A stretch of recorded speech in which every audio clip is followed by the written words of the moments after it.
Hola, el día de hoy vamos a tratar un tema muy importante y tiene que ver con la nutrición y la enfermedad respiratoria.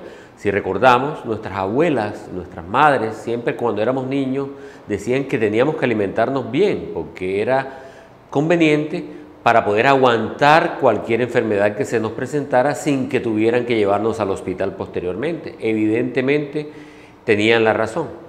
Y eso se basa específicamente en que la nutrición es la base para que exista un adecuado crecimiento y desarrollo y poder contrarrestar a la enfermedad. Recordemos que la nutrición es un requerimiento que tienen las células del cuerpo humano para garantizar su funcionamiento con base a unos aportes dados por unas sustancias llamadas macronutrientes y micronutrientes.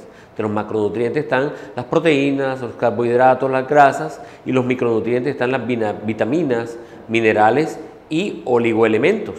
El crecimiento y desarrollo es un conjunto de procesos que va sufriendo cada sistema corporal en el cual va desarrollando tejidos, va requiriendo nutrientes y va desarrollando más tejido hasta que se llega en ese proceso hasta el desarrollo completo en la edad adulta.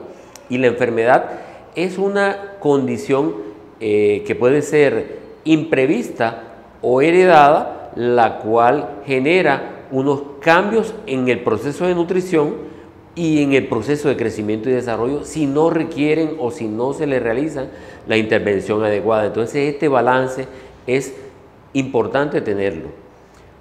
Si hablamos de nutrición y enfermedad respiratoria, recordemos que los pulmones son el sistema encargado del transporte de oxígeno con la ayuda de la vía respiratoria para expulsar el CO2 e ingresar el oxígeno que contribuye a la nutrición de los tejidos y de la célula y todas las reacciones de crecimiento y de desarrollo.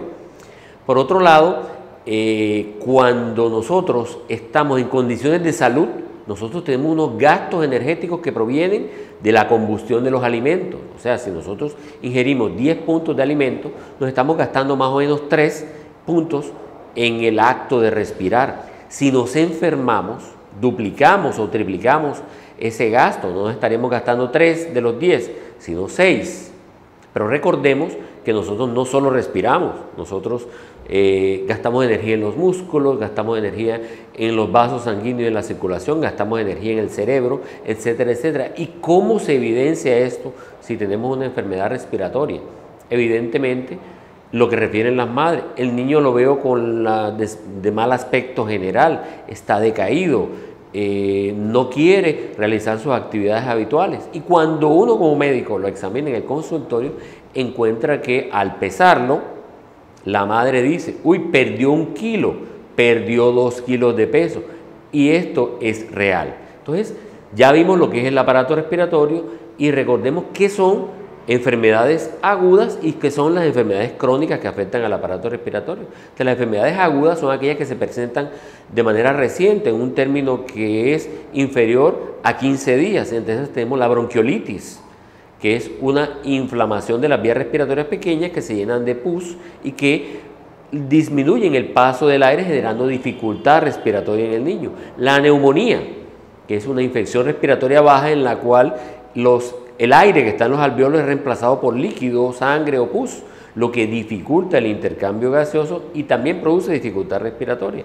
Y otras enfermedades como el empiema, la tuberculosis y otras infecciones que en mayor medida pueden llevar a ocupar tejido dentro del pulmón o fuera del pulmón en una cavidad, un espacio llamado pleura, lo que va a magnificar la severidad de la dificultad respiratoria y la carga de la enfermedad. Estas serían las enfermedades agudas. Existen unas enfermedades crónicas, entre las cuales tenemos la fibrosis quística. Como vimos en una sesión pasada, es una enfermedad genética en la cual hay un compromiso respiratorio, digestivo, genitourinario, en el cual las secreciones se espesan y en el caso del aparato respiratorio, el espesamiento de las secreciones favorece infecciones y limitaciones en el flujo del aire.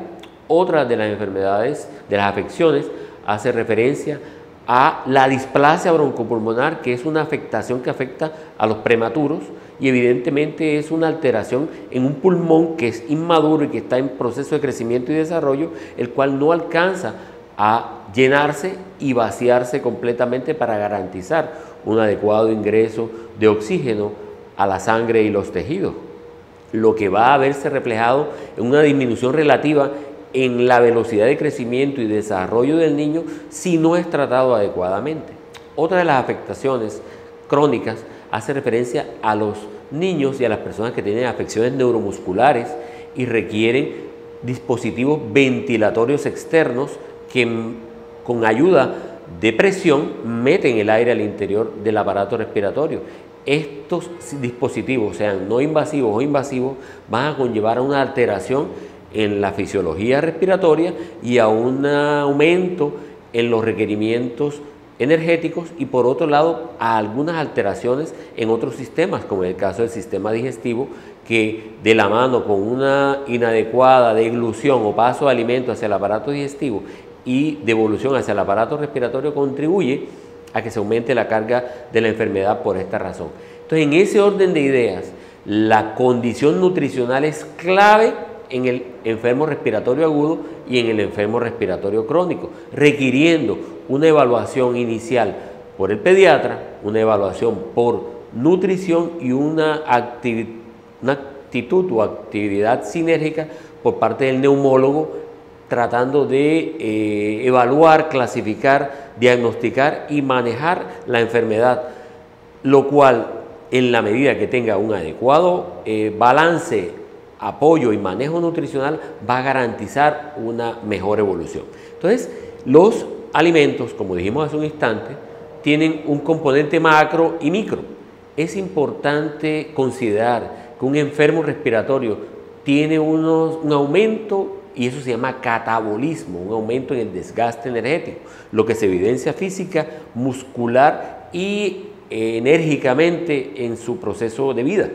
Entonces, es necesario considerar que ya no tiene el gasto que tiene un individuo que no está enfermo, ya tiene un aumento en los requerimientos de proteína que va del 20 al 30% más, un aumento en los requerimientos de grasa que está en el orden del 55 al 60%, y un aumento en los requerimientos de carbohidratos que está en el orden del 20 al 40%. Esto hace necesario que el enfoque que hace el profesional de nutrición brinde un apoyo complementario en todo este contenido de macronutrientes y en el contenido de micronutrientes. Esto se va a organizar en un plan dietario con alimentos. Vamos a tener una sesión posterior con el apoyo de un nutricionista que nos va a brindar este detalle de requerimientos, y por otro lado con suplementos de micronutrientes como son las vitaminas A, la vitamina B, C, D, E y elementos que son importantes como el zinc y como los ácidos grasos omega 3 y omega 6.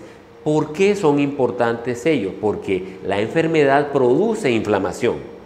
La inflamación va a incrementar el deterioro de los tejidos y la obstrucción al paso del aire y a la función que el sistema respiratorio requiere. Al utilizar el manejo médico se va a contrarrestar la parte más, digamos, la parte infecciosa o la parte que tiene que ver con las secreciones, pero desde el punto de vista nutricional nosotros vamos a ejercer una labor antiinflamatoria. Entonces, esa labor antiinflamatoria la ejercen algunos alimentos y algunos nutrientes, entre los cuales está el zinc, los omega 3 y los omega 6. Por esa razón, muchos o algunos alimentos se suprimen o se evitan en las enfermedades respiratorias porque aumentan la cantidad de secreciones, porque aumentan la inflamación o porque disminuyen la antioxidación, y nosotros debemos contrarrestarlo garantizando un aporte adecuado que minimice esta carga de enfermedad y maximice la eficacia terapéutica, porque por muy bueno que sea el tratamiento profesional que uno esté haciendo, si no va de la mano con el apoyo nutricional y con el apoyo antiinflamatorio, con el apoyo a actividad física que debe darse por parte de fisioterapia y con el apoyo psicológico tanto al paciente como a la familia, digamos que la eficacia y la efectividad de la estrategia terapéutica no va a ser suficiente. Entonces, en conclusión, es necesario cuando un paciente tiene una enfermedad respiratoria aguda o crónica, de la mano con el neumólogo y con el pediatra, ser valorado por el nutricionista con el objeto de sinergizar esta actividad a fin de garantizar el manejo integral del paciente con el equipo de salud que permita, sea un enfermo agudo o sea un enfermo crónico, un seguimiento en la línea de tiempo que permita resolver la enfermedad y que permita rehabilitar al paciente para integrarlo a su actividad habitual, a su familia y a la sociedad. Todo esto siempre hay que hacerlo por salud. Muchas gracias.